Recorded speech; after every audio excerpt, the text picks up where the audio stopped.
Assalamualaikum warahmatullahi wabarakatuh. Alhamdulillahilladzi wa kafa wa sallallahu ala habibil mustafa ahli sidqi wal wafa. Asyhadu an la ilaha illallah wahdahu la syarika lah wa asyhadu anna Muhammadan abduhu wa rasuluh wa habibuhu wa safiyuhu wa khaliluh. Allahumma salli wa sallim wa barik ala afdalil anbiya'i wal mursalin nabiyina Muhammadin wa ala alihi wa sahbihi ajma'in. Amma ba'd. Subhanaka la ilma lana illa ma 'allamtana innaka antal alimul hakim wa tub 'alaina innaka antat tawwabur rahim. Radina billahi rabba wa bil islam dina wa bi Muhammadin sallallahu alaihi wasallam nabiyya wa rasulah. Para pemirsa, Bapak Ibu, para ayahanda, para ibunda, para asatid, para kiai yang saya hormati dan yang saya muliakan, pertama-tama marilah kita bersyukur kepada Allah atas segala limpahan rahmat dan curahan nikmatnya yang Allah limpahkan kepada kita, sehingga kita masih bisa menghirup udara yang segar pada pagi hari ini. Dan juga kita bersyukur kepada Allah karena Allah Subhanahu wa ta'ala masih memberikan kesempatan kepada kita untuk melanjutkan ibadah puasa pada tahun ini. Mudah-mudahan Allah memberikan kesehatan dan keistiqomahan kepada kita, sehingga kita di penghujung Ramadan ini mampu mengoptimalkan sisa waktu yang masih ada, dan mudah-mudahan Allah menerima amal ibadah kita. Amin Allahumma amin. Salawat dan salam tidak lupa senantiasa kita curahkan kepada junjungan kita Nabi Muhammad sallallahu alaihi wasallam, kepada keluarganya, sahabat-sahabatnya, dan orang-orang yang senantiasa mencintai dan mengikuti beliau hingga hari kiamat nanti. Para pemirsa yang dimuliakan oleh Allah Subhanahu wa ta'ala dimanapun Anda berada, seperti apa yang disampaikan tadi, bahwa tema kita adalah optimalisasi masjid dalam memantapkan ibadah. Pada judul ini paling tidak ada dua hal yang ingin saya sampaikan terkait dengan istilah yang ada di dalamnya. Yang pertama masjid, kemudian yang kedua ibadah. Pertama masjid. Ya, sebagaimana kita ketahui bahwa masjid itu menjadi tempat ibadah yang dari segi nama sudah menjadi khusus ibadah umat Islam, di mana kata masjid itu sendiri berasal dari kata sajadah, yasjudu, artinya sujud, dan juga sudah menjadi dalam bahasa kita sujud, ya, artinya tunduk, patuh, merendahkan diri kita kepada Allah dengan secara istilah menempelkan jidat, kening, ya, jidat ya, dan hidung kita ini ya ke lantai ataupun ke tanah. Itu makna sujud dalam arti secara istilah. Kemudian tempatnya, ismul makannya namanya masjid. Ya. Sebenarnya makna masjid itu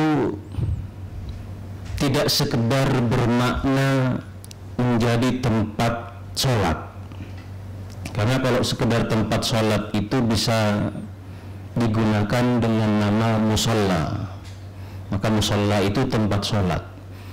Tetapi yang digunakan di sini adalah masjid, dalam artian bahwa yang mencakup di dalamnya itu adalah segala hal yang terkait dengan ibadah. Jadi ibadah kita kepada Allah Subhanahu wa taala itu disimbolkan dengan sujud kita sebagai bentuk ketundukan kita kepada Allah Subhanahu wa taala. Jadi salah mutlak kita kalau memaknai masjid itu sebatas tempat sholat. Di masjid itu bermakna umum, bermakna luas, ibadah di dalamnya juga sangat luas. Ya. Kalau hanya digunakan untuk sholat, ya maka bisa digunakan musola. Justru yang membedakan ibadah-ibadah kita dengan atau bahkan sholat kita dengan umat-umat terdahulu itu bukan pada sujudnya, tetapi pada ruku. Karena itu Allah Subhanahu wa taala berfirman, wa aqimus sholata wa atuz zakata warka'u ma'ar raki'in. Dirikanlah salat, tunaikan zakat, dan rukuklah bersama orang-orang yang ruku. Nah, di sini wa aqimus shalah itu adalah perintah untuk kita mendirikan salat. Warka'u ma'ar raki'in ini adalah perintah untuk melaksanakan salat itu secara berjamaah. Rukuklah bersama orang-orang yang ruku. Kalau kita melihat tafsiran ayat ini, beberapa penafsir dalam Al-Quran, beberapa penafsiran dalam ayat ini ada yang mengatakan bahwa ibadah orang dahulu atau ibadah umat-umat sebelum kita, Yahudi dan Nasrani dan sebelumnya, mereka tidak memiliki gerakan semacam ruku dalam mereka melaksanakan sholat. Ya, sujud ada, karena sujud itu ya sudah ada sejak zaman Nabi Adam alaihissalam. Ketika Allah merintahkan kepada malaikat bersujud kepada Adam, wa qulna lil malaikati isjudu li Adam fasajadu illa iblis. Jadi istilah sujud itu sudah ada sejak zaman Nabi Adam alaihissalam. Mereka zaman umat sebelum kita ibadahnya bisa saja ada dalam mereka melaksanakan sholat ada sujud.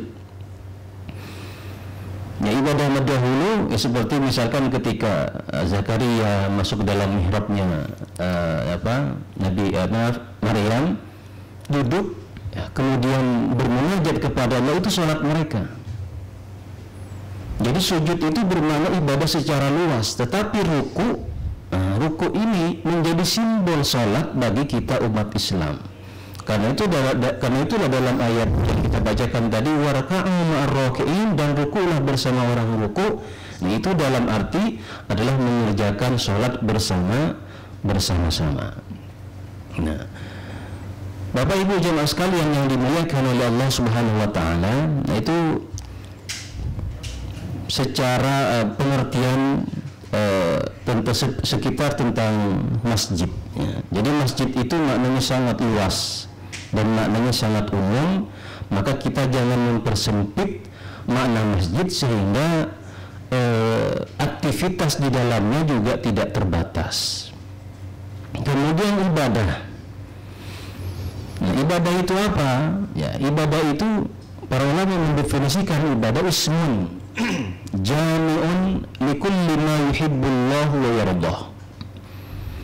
Jadi ibadah itu adalah ismun, sebuah nama jami'un yang universal, ismun jami'un likulli ma yuhibbullahu wa yardah, nama yang universal yang segala sesuatu yang dicintai dan diridhai oleh Allah Subhanahu wa taala, maka itu namanya ibadah. Jadi kunci ibadah itu disukai dan diridhai oleh Allah. Jadi kunci ibadah itu bukan sekedar baik, bukan sekedar bagus. Baik, bagus belum tentu itu menjadi ibadah. Tetapi untuk menjadi ibadah itu ada syarat. Paling tidak Mu'adz bin Jabal mengatakan sesuatu itu dikatakan ibadah jika berlandaskan satu dengan ilmu, ya. Dua, dilandaskan dengan keikhlasan, ya. Kemudian tiga, dilandaskan dengan kesabaran, ya. Jadi Paling tidak itu yang bisa disebut dengan ibadah, berlandaskan dengan ilmu, artinya mengikuti apa yang telah dituntunkan oleh Rasulullah sallallahu alaihi wasallam. Kemudian juga berdasarkan keikhlasan. Ya, sesuatu yang baik belum tentu dikatakan baik apabila ya di dalamnya tidak diniatkan ikhlas karena Allah Subhanahu wa taala. Nah, maka makna ibadah itu sangat luas. Dalam arti ya ibadah yang segala sesuatu yang dicintai dan diridai oleh Allah Subhanahu wa taala. Baru mungkin dalam pembagiannya ada ibadah mahdhah, ya, ibadah-ibadah yang tata caranya ini telah ditentukan, telah ditetapkan syarat dan rukunnya. Ada ibadah-ibadah yang tidak ditentukan cara, syarat dan rukun-rukunnya. Nah, seperti sholat, ya, sholat, zakat, puasa, ini adalah ibadah mahdhah. Ada tata caranya, ada cara pelaksanaan, syaratnya dan rukunnya dan seterusnya. Ada ibadah-ibadah yang tidak mahdhah, ibadah yang disebutkan secara umum, ya, tetapi ada perintah untuk melaksanakan itu dari Allah dan Rasulnya. Nah, jadi melihat dari kedua istilah, pengertian dua istilah dari apa yang kita sampaikan itu di sini bahwa masjid itu memiliki peranan yang sangat penting bagi kita umat Islam, terlebih khusus lagi di dalamnya adalah dalam pelaksanaan ibadah. Dan ibadah tidak terikat dengan ibadah-ibadah tertentu, memang lebih utama dalam hal ini adalah ibadah sholat. Kemudian yang kedua, Bapak Ibu jamaah sekalian yang dimuliakan oleh Allah Subhanahu wa taala, dimanapun Anda berada, kita melihat sejarah masjid dalam perjalanan hidup Rasulullah sallallahu alaihi wasallam. Masjid sebagai pusat aktivitas kaum muslimin di masa itu ya baru ada setelah fase Madinah. Di fase Makkah Rasulullah sallallahu alaihi wasallam hanya fokus dalam bidang dakwah, dalam bidang penguatan ibadah, dalam bidang penguatan akidah, akhlak. Tetapi ibadah mahdhah, ya, ibadah seperti salat, ya, seperti puasa, baru kemudian setelah fase Madinah, ya, setelah Rasulullah sallallahu alaihi wasallam hijrah dari Makkah ke Madinah, barulah di sini Rasulullah sallallahu alaihi wasallam membangun sebuah masjid, dari Masjid Quba, Masjid Nabawi sampai Masjid di Bani Salim yang dibangun oleh Rasulullah sallallahu alaihi wasallam. Dan fungsinya ketika itu sangat luas. Fungsinya ketika itu sangat tidak terbatas hanya persoalan ibadah. Maka di sinilah kita perlu memahami bagaimana fungsi masjid di zaman Rasulullah sallallahu alaihi wasallam. Pertama, ya kalau kita melihat masjid di zaman Rasulullah sallallahu alaihi wasallam, ya masjid itu memang merupakan embrio, ya, yang akan melahirkan manusia-manusia yang luar biasa, yang dari situ lahir juga peradaban-peradaban yang luar biasa. Dari mana? Dari masjid tadi. Ya.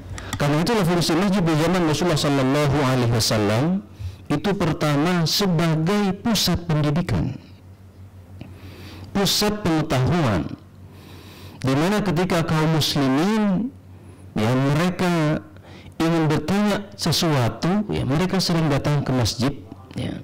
Bahkan banyak kita menemukan hadis yang berbicara tentang satu ketika Rasulullah sallallahu alaihi wasallam duduk bersama sahabat, membuat halaqah, lingkaran, kemudian di antara beberapa sahabat meriwayatkan dari apa yang disampaikan oleh Rasulullah sallallahu alaihi wasallam. Dari sini menunjukkan bahwa masjid di situ ya dalam bahasa kita seperti majelis ilmu, seperti ada halaqah ilmiah, ada pengajian di situ. Maka masjid kalau tidak ada pengajian itu bukan masjid. Ya, kalau masjid tidak ada majelis ilmunya itu tidak disebut masjid. Ya disebut saja langgar atau musola. Bahkan sekarang langgar atau musola sudah banyak yang memiliki pengajian. Maka masjid itu harus menjadi pusat pengetahuan, menjadi sumber ilmu, sebagaimana itu dilakukan oleh Rasulullah Sallallahu Alaihi Wasallam. Salah satu contoh adalah dalam sebuah hadis ketika Jibril alaihissalam datang kepada Nabi Muhammad alaihissalam, ya, kemudian bertanya tentang Islam, bertanya tentang iman, bertanya tentang ihsan. Itu satu saat Nabi bersama para sahabat itu duduk melingkar. Umar bin Khattab yang meriwayatkan hadis tersebut, seorang laki-laki yang rambutnya, pakaiannya bersih, nicis, putih, rambutnya juga rapi, ya, dan tidak ada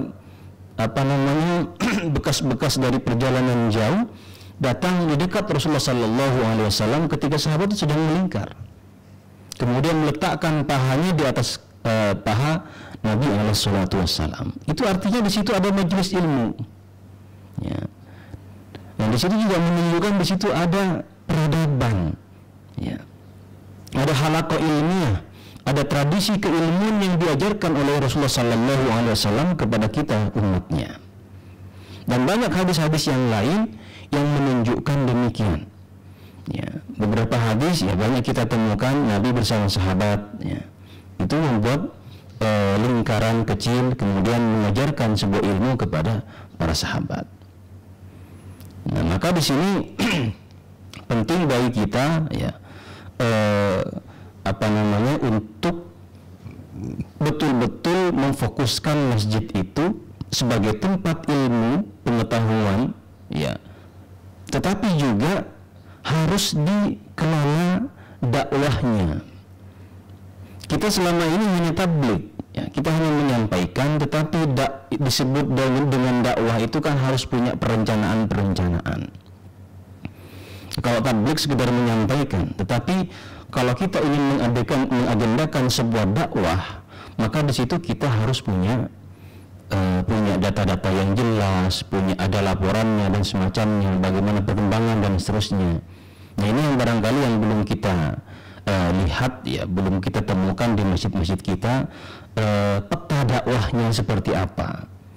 Ya, kita hanya berkumpul di masjid, kemudian majelis ilmu dan seterusnya, tetapi kita tidak mengkaji, tidak mendata apakah berkembang atau apakah berkurang sekitar masyarakat kita, bagaimana tanggapannya dan seterusnya.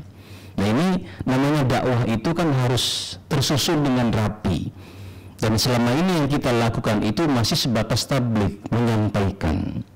Nah, maka ke depan, ya, dalam hal ini terlebih khusus, ya, kita di dekat kita yang namanya Masjid Ad-Da'wah, maka harus punya peta dakwah yang lengkap, punya peta dakwah yang memang tujuannya itu, yang namanya masjid, tujuan dari masjid itu adalah agar masyarakat itu sujud kepada Allah Subhanahu wa taala.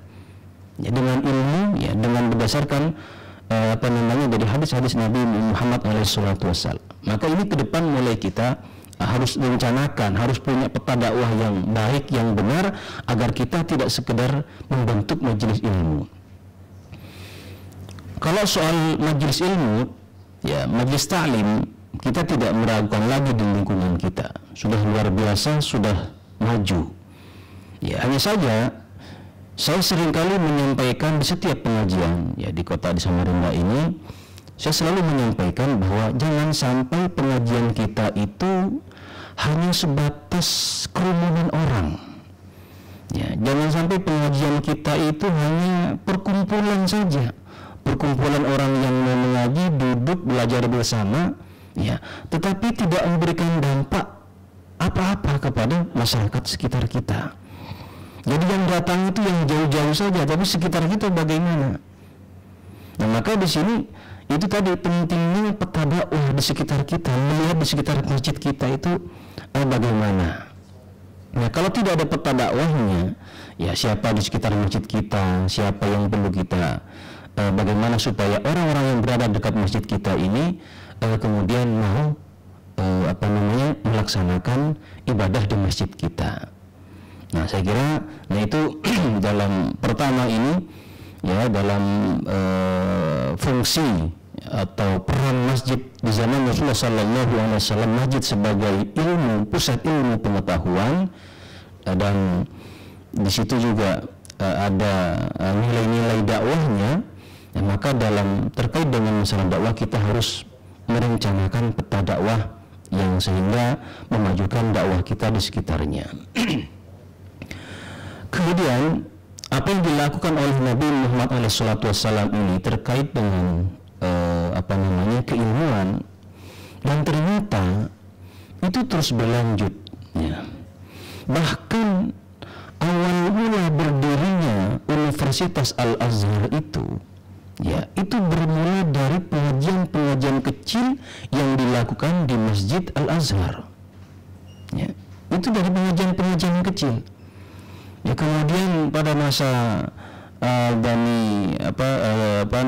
dinasti Fatimiyah itu baru kemudian dibangun, ya, sudah mulai ada, kemudian menjadi lebih besar pada zaman Salahuddin Al-Ayyubi.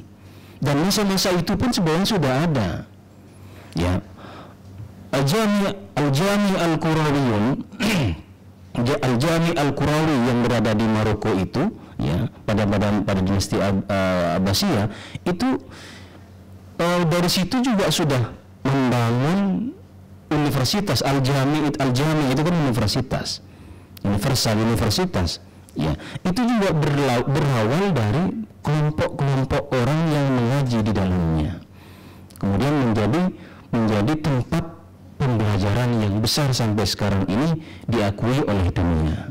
Nah, itu berawal dari masjid, dan itu mereka melanjutkan dari apa yang diajarkan oleh Rasulullah SAW. Nah, jadi pada zaman Rasul memang belum ada universitas, ya, belum ada madrasah-madrasah yang menampung banyak orang, tetapi pada itu belum ada orang terfikir untuk duduk berkumpul belajar. Rasul sudah terfikir, ya, walaupun tempatnya di situ adalah masjid.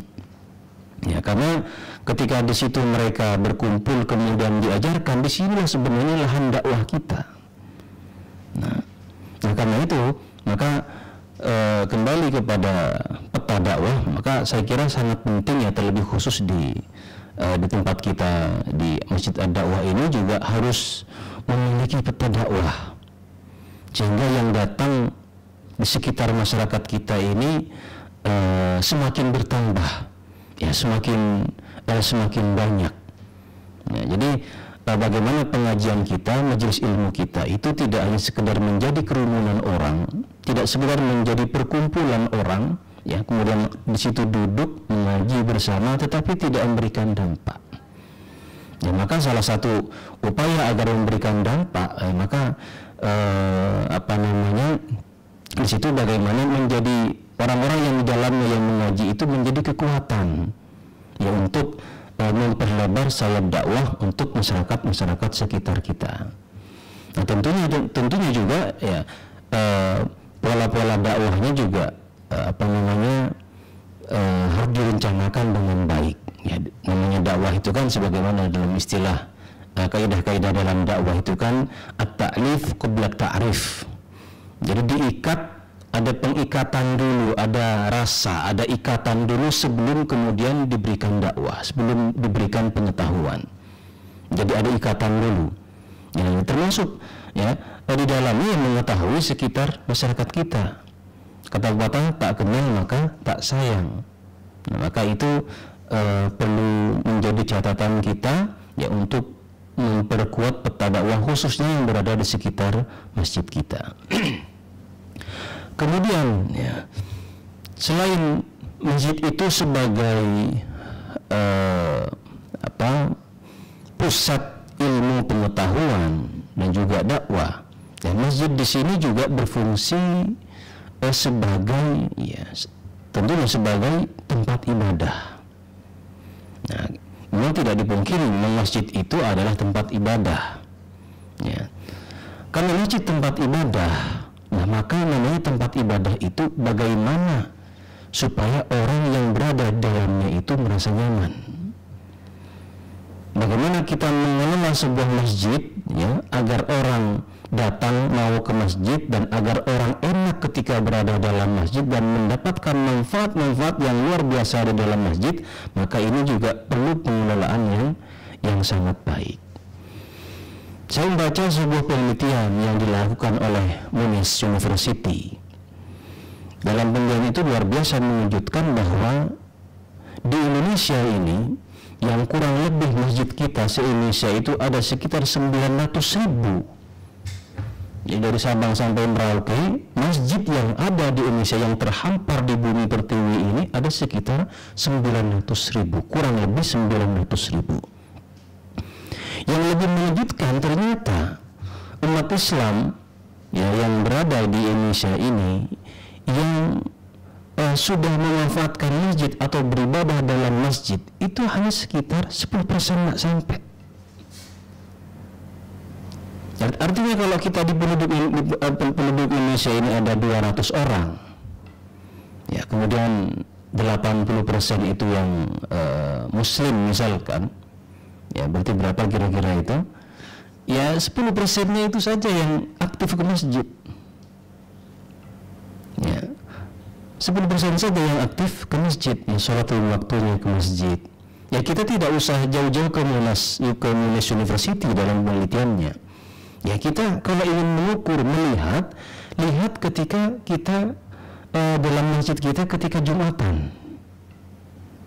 Ketika Jumatannya sudah membludak sampai keluar, tapi ketika sholat 5 waktu itu 2 baris, 3 baris. Ya, artinya apa yang dilakukan oleh Monash University dalam penelitiannya itu ya kurang lebih memang seperti itu keadaan kita. Ya, kurang lebih memang umat Islam yang memanfaatkan masjid itu kurang lebih segitu. Dari yang penuh masjid kalau ketika melaksanakan sholat Jumat, kemudian ketika 5 waktu yang lainnya hanya sekitar 2 atau 3 shaf. Ya, masjid Islamic Center itu bisa penuh ketika Jumatan, sampai di bawah, sampai di luar. Tapi ketika sholat 5 waktu itu 2-3 shaf. Ya, saya sering sholat di situ dan 2, ya 2 itu pun kadang nggak sampai karena panjang dan luas. Artinya dari penelitian ini betul. Nah, kita bukan mencari siapa yang salah atau siapa yang benar. Maka di sini kita juga harus membuat strategi. Jangan kita hanya berbicara hukum yang disampaikan terkait tentang sholat 5 waktunya, tetapi bagaimana kita juga mengelola masjid itu juga agar menjadi enak. Yang tidak sepenuhnya itu persoalan dalil-dalil atau hukum-hukumnya. Orang tidak ke masjid itu bisa saja persoalan masjidnya. Ada orang masjid ada masjid, orang tinggal dekat sebuah masjid di situ, dia tidak mau ke masjid. Ya mungkin karena apa? Mungkin karena merasa tidak enak, merasa tidak pengelolaannya tidak bagus ataupun seterusnya. Ini kan juga berpengaruh, salah satu faktor mengapa kita umat Islam kurang dalam mengoptimalkan masjid. Yang tidak boleh kita lupakan faktor-faktor itu. Yang sekarang memang kalau melihat dari segi hukum, ya kalau kita melihat hukum salat berjamaah yang memang berbeda, ada perbedaan pendapat di kalangan para ulama. Imam Zahiri, ya dalam mazhab Al-Zahiri, Abu Daud Al-Zahiri menganggap bahwa berjamaah itu adalah rukun, ya bukan sunnah, bukan wajib, rukun. Yang namanya rukun itu tidak sah kalau ditinggalkan. Kemudian Imam Abu Hanifah menganggap bahwa wajib. Artinya kalau kita meninggalkan sholat berjamaah tanpa ada alasan uzur yang syar'i, ya maka kita berdosa. Walaupun kita mengambil pendapat jumhur, mayoritas para ulama, bahwa sholat berjamaah itu adalah sunnah muakkadah. Nah ini memang kalau berbicara dari segi dalil. Nah, sekarang ada juga muncul mazhab baru, hukumnya juga hukum baru. Hukumnya sholat berjamaah itu hukumnya apabila sempat ya maka sholat, kalau tidak ya tidak. Nah, itu hukum baru sekarang yang muncul. Nah jadi maksud saya selain melihat kita berbicara tentang hukum, tentang dalil, juga pada pengelolaan masjid tersebut. Jadi bagaimana dalam pengelolaan masjid bagus, dalam pengelolaan masjid juga juga enak sehingga orang-orang mau datang, termasuk dakwah yang ada di dalamnya. Kembali lagi terkait dengan dakwah. Nah sekarang ya kalau kita bandingkan dengan orang dulu, ya di sebagian masjid ini, kalau ulama-ulama dulu, sunan-sunan dulu yang kisahnya mereka yang pertama kali membawakan Islam ke tanah Nusantara ini, mereka dulu itu mengislamkan orang. Mereka mengislamkan orang, dan mereka tidak hanya berbekal dengan ilmu pengetahuan agama. Misalkan Maulana Malik Ibrahim ternyata selain berpengalaman memiliki pengetahuan tentang agama, juga punya pengalaman dalam ilmu pertanian. Nah, sehingga dalam dakwahnya itu bukan sekedar agama yang disampaikannya, tapi kemudian pendekatan kepada masyarakat itu melalui pendekatan bertani. Dikatakan Maulana Ishaq itu selain juga paham dalam masalah agama, juga paham dalam kedokteran. Nah, maksudnya adalah orang dulu ya, para pendahulu kita, para pendakwah pendahulu kita, terutama mereka yang dikirim oleh Kesultanan Turki ke Indonesia itu, mereka berdakwah dengan sangat santun. Indonesia itu orangnya santun, orangnya ramah. Ya, kita orang Indonesia, apabila kita itu mengajak masyarakat dengan cara yang santun, dengan cara yang baik, itu hatinya akan lebih mudah untuk menerima. Nah, jadi kalau dulu mereka mengislamkan umat Islam, mengislamkan orang, terus sekarang ini udah banyak yang mengkafirkan orang. Ini perbedaan dakwah dulu dengan sekarang. Sehingga kalau masuk masjid yang dibahasanya mengkafir-kafirin orang saja, bagaimana orang itu akan datang ke masjid tersebut kalau pola dakwahnya seperti itu ya. Masuk ke sebuah masjid kemudian ya melihat karena ada perbedaan, wah ini celananya ini isbal, ini celananya di bawah mata kaki ini, oh ini atau ini enggak jenggotan, jenggotnya dipotong, itu dicari dalilnya dia masuk neraka itu. Nah, ini pola dakwah ya, sebagian masyarakat kita. Sehingga apa? Itu salah satu faktor yang boleh dipertimbangkan, jangan-jangan itu juga menjadi faktor orang malas masjid. Nah, maka kembali tadi bahwa masjid ini tempat ibadah. Karena dia tempat ibadah, maka tanggung jawab kita sebagai ahlullah, orang yang mengelola masjid itu adalah ahlullah. Mereka adalah keluarga Allah dalam tanda kutip, bukan keluarga nasab. Mereka adalah ahlullah. Ya, mereka adalah orang-orang yang mendapatkan amanah untuk memakmurkan rumah Allah Subhanahu wa Ta'ala. Nah, kemudian yang ketiga, ya, selain masjid sebagai pusat ilmu pengetahuan, masjid juga tempat ibadah, masjid juga tempat sosial. Ya, masjid juga tempat sosial. Nah, jadi di zaman Rasulullah SAW itu banyak para sahabat yang datang yang berkonsultasi terkait persoalan-persoalan sosial, yang terkait dengan persoalan ekonomi, persoalan yang lain, ya, permasalahan-permasalahan yang mereka hadapi dalam kehidupan mereka. Ya, jadi masjid itu, sekali lagi saya ingin katakan bahwa masjid itu dalam arti ibadah maknanya sangat luas. Ya. Dalam masalah sosial, nah kita ini di Indonesia belum melihat ya masjid itu fungsinya sebagai sosial, sebagaimana pengalaman saya pribadi ya melihat masjid-masjid yang ada di Mesir. Ya, dalam sebuah buku yang pernah saya baca, di Mesir kurang lebih masjid jami'nya, masjid besarnya itu ada 5.000 masjid. Setiap masjid itu mereka memiliki lembaga zakat, ya. Mereka memiliki lembaga zakat, mereka memiliki apa istilah bahasa sekarang, ZIS ya, zakat infak sedekah. Yang mana kemudian ya dari masjid inilah kemudian mereka mengatur, mengelola, ya mereka menerima infak ZIS masyarakat, mengaturnya, mengelolanya, kemudian ditasarrufkan, kemudian dikelola, kemudian diberikan kepada yang berhak. Dan kita melihat di Indonesia ini masjid itu sebatas mengumpulkan, terkadang itu ya, sebatas mengumpulkan hanya di bulan Ramadan, dibagi pada bulan Ramadan saja. Di luar Ramadan kita jarang akan mendapatkan masjid-masjid yang tetap menjaga keadaan sosial masyarakat kita. Ya di Mesir, saya 8 tahun hidup di Mesir. Kurang lebih 6 atau 7 tahun saya hidup itu dari masjid. Ya. Jadi ada beberapa masjid itu yang membuka pendaftaran, dan bahkan banyak masjid ya, tidak 1-2 masjid, banyak di Mesir itu yang membuka pendaftaran beasiswa, bahkan bantuan kepada janda, kepada lansia dan seterusnya.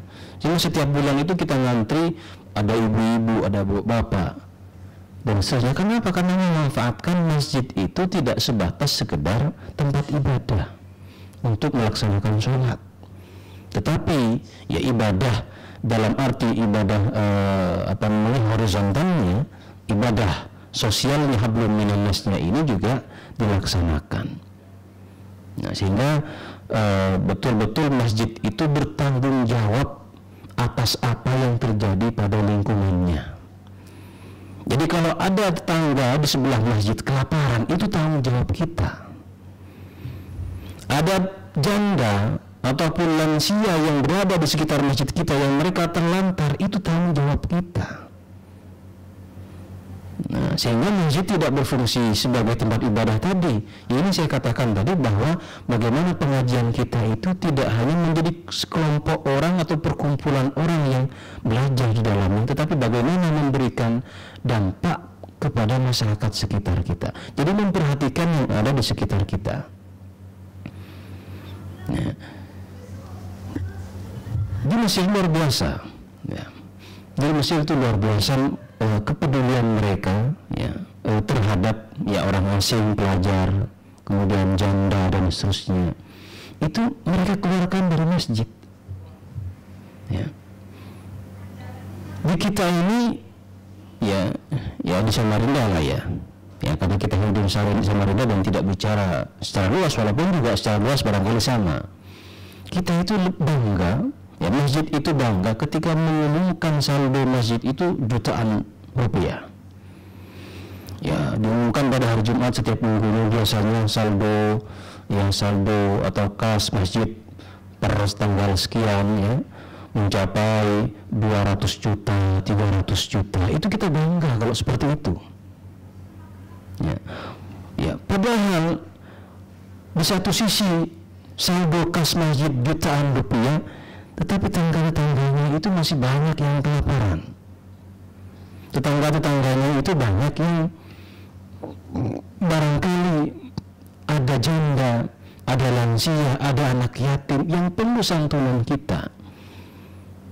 Kenapa di masjid kita ini di Indonesia ini ya tidak tergerak hatinya untuk ke sana, untuk membantu, untuk memberikan bantuan dari masjid?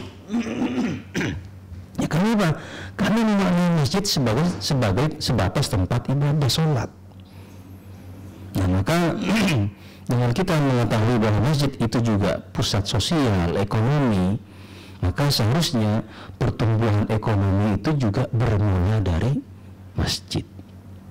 Nah, makanya kalau orang menyumbang itu, orang yang wakifnya atau muzakinya atau yang ingin berinfak lah, munfiknya, itu jangan ketika berinfak akadnya jangan terbatas. Ini saya mau berinfak untuk beli karpet, padahal karpetnya masih baru.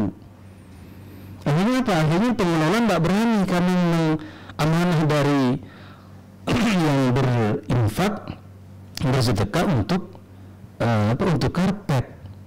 Artinya untuk diserahkan saja untuk kota aman atau diberikan ya sedekah saya, infak saya kepada masjid, sehingga apa? Sehingga pengelola masjid lebih leluasa untuk mengatur keuangan tersebut.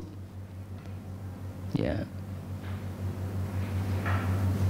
Para pengelola masjid kita tentu amanah.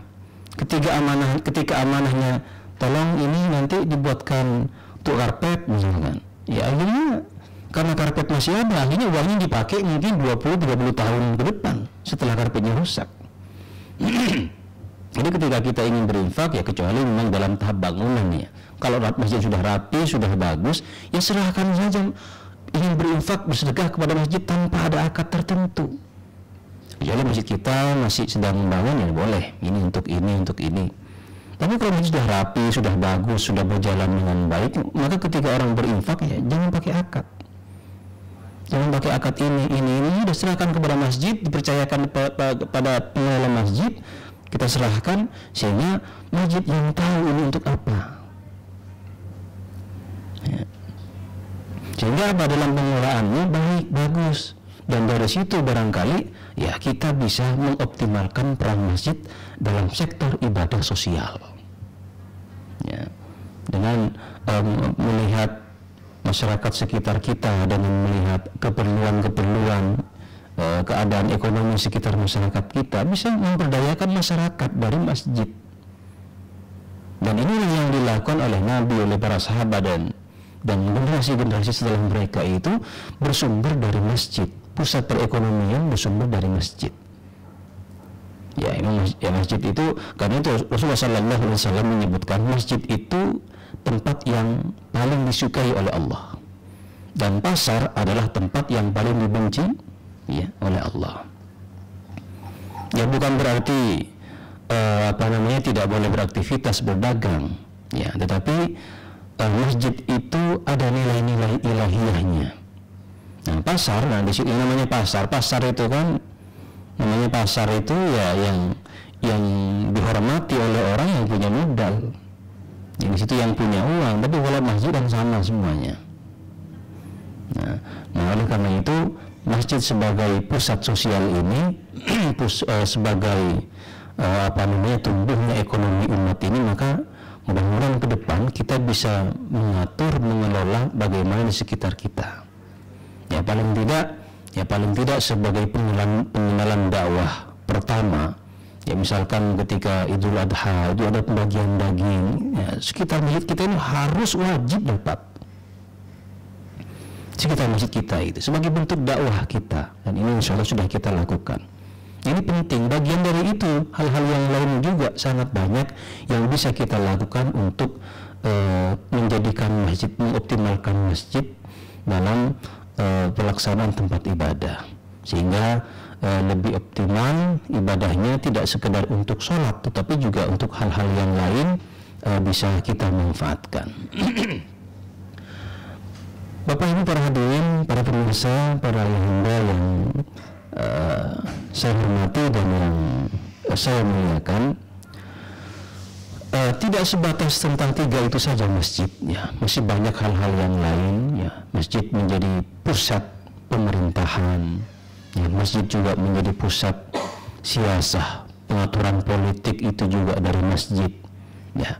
Masjid juga menjadi tempat bermainnya, dalam tanda kutip bermainnya anak-anak muda ketika itu, sehingga mereka disebut ahli suffah. Nanti lihat sejarahnya ahli suffah, nanti banyak pandangan-pandangan ulama tentang asal usul ahli suffah. Tetapi maksudnya adalah di situ mereka berkumpul di masjid ya, mereka belajar bersama Nabi di masjid ya. Dan Nabi ketika itu ya tidak melarang mereka diusir dari masjid, tidak. Dan juga anak-anak juga banyak yang bermain di masjid itu. Kalau sekarang kita sering melihat di masjid ya, dilarang membawa anak ya, ada masjid seperti itu, dilarang membawa anak ya. Bahkan ini ada sebuah cerita yang mana kisah ini saya dengar dari juga seorang yang berceramah. Saya lupa siapa penceramahnya, saya pernah mendengar sebuah pidato. Jadi di sebuah masjid ini banyak anak-anak dari umat Islam sendiri. Jadi banyak anak-anak kaum muslimin yang bermain di sekitar halaman masjid.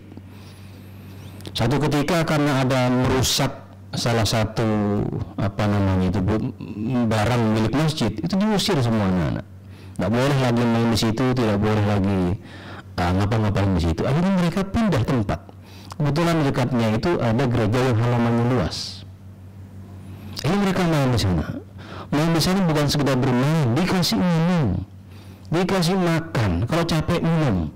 Bahkan mereka kalau memecahkan kacanya, memecahkan barang-barang yang ada di gereja, tidak dimarahi. Ya, tidak dimarahi, mereka yang mengganti. Ya, sehingga suatu saat ya terus mereka bermain di situ. Ya, ketika hari-hari besar mereka, hari Natal, mereka diajak masuk, diajak ke dalam, diundang, diajak makan. Akhirnya mereka merasa kok lebih nyaman di gereja ya daripada di masjid. Nah, seharusnya masjid itu kan membawa ketentraman. Tujuan masjid itu adalah mengingat Allah. Ketika kita mengingat Allah, maka akan menjadi tentram hati kita. Nah, ketika kita masuk masjid, sekarang ini ketika kita masuk masjid, itu macam-macam pikiran orang itu. Kita masuk masjid bisa tidak enak. Masjid itu yang seharusnya menjadi perantara untuk menyambungkan kita dengan Allah, justru menjadi perantara untuk kita menjauh dari Allah. Perantara masjid itu perantara untuk saling menghubungkan, menyatukan silaturahmi di antara kaum muslimin. Masjid itu bisa menjadi pemisah di antara kaum muslimin kalau kita yang mengelolanya tidak benar. Ya, sehingga banyak ya, sehingga sekarang ini masjid mana sempit. Ya, banyak orang ketika masuk ketika masjid tertentu dia tidak mau ke sana. Nah, itu masjid begini, masjid begitu, karena maknanya menjadi sempit. Ya, yang seharusnya masjid itu membawa ketentraman, justru ketika kita masuk masjid bisa bertengkar, Pak.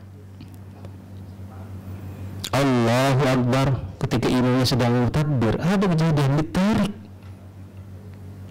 karena bukan, ya maaf ya, bukan apa istilahnya, bisa kasarnya bukan alirannya lah. Sampai segitunya kita dalam berislam itu.